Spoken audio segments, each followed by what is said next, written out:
अस्सलाम वालेकुम पाकिस्तान। मैं डायरेक्टली अपने आज के टॉपिक के ऊपर आना चाहूँगा और मेरा टॉपिक है मलाला यूसुफ़ज़ई। तो मुझे कुछ भी उनके बारे में बुरा भला नहीं कहना कि वो ऐसी हैं वैसी हैं, ये हो गया वो हो गया, क्योंकि वो बाकी सब लोग बहुत अच्छे से कर चुके हैं।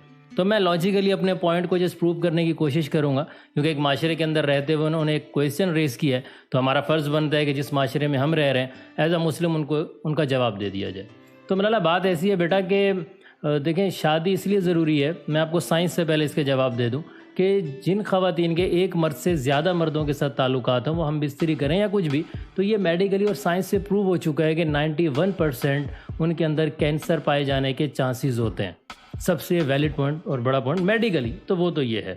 उसके बाद जो लोग शादी कर लेते हैं उनका 65 to 66% उन लोगों को हार्ट अटैक के चांसेस जो हैं वो नहीं रहते। उसके बाद एक और तहकीक के मुताबिक ये भी बताया गया है कि जो लोग शादी टाइम से करते हैं और करते हैं तो वो अपनी ज़िंदगी में रिस्की मूव्स नहीं लेते। फॉर एग्जांपल, वो बेहतियाती से गाड़ी नहीं चलाएंगे, बेहतियाती का कोई ऐसा काम नहीं करेंगे, तो बहुत से हादसात से वो बचे रह जाते हैं। शादी करने वाले जो अफराद होते हैं, शादी के बाद उनकी बहुत सी डिप्रेशन, एंजाइटी, स्ट्रेस ये ख़त्म हो जाती है शादी के। और मज़ीद में अगर आपको बताऊँ तो वो ये है कि मेडिकली ज़िंदगी का दौरानिया उनका बढ़ जाता है, क्योंकि वो एक सेहतमंद ज़िंदगी गुजारने लग जाते हैं और उनकी मौत के चांसेस 2% तक कम हो जाते हैं।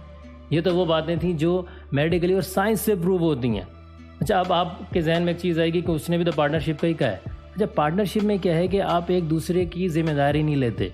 फॉर एग्जांपल, आपकी एज जैसे ही 35 to 40 ईयर होगी तो आपका जो भी पार्टनर है वो आपसे यंग पार्टनर उसको मिलेगी, वो निकल जाएगा, वो कोई जिम्मेदारी ही नहीं लेगा। आप बुढ़ापे में आ रहे हो, आपके बच्चे हैं, कुछ भी है, कोई भी आपके अगर 3 4 6 8 पार्टनर हो गए तो आप अपने बच्चों की जिम्मेदारी कौन कौन से पार्टनर्स को दोगे?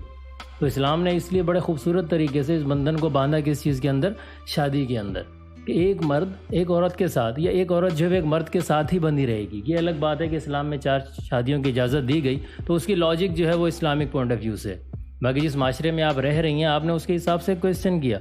So first you should study about it कि वाकई इस्लाम के अंदर शादी को अहमियत क्यों दी गई है।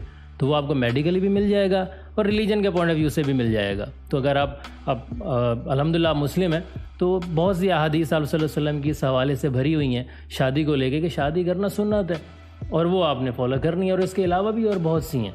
तो ये एक फ़ेमस है जो सिर्फ मैंने आपके आगे कोट कर दी है। मुझे उम्मीद है कि उनको उनके सवाल का जवाब ज़रूर मिल गया होगा।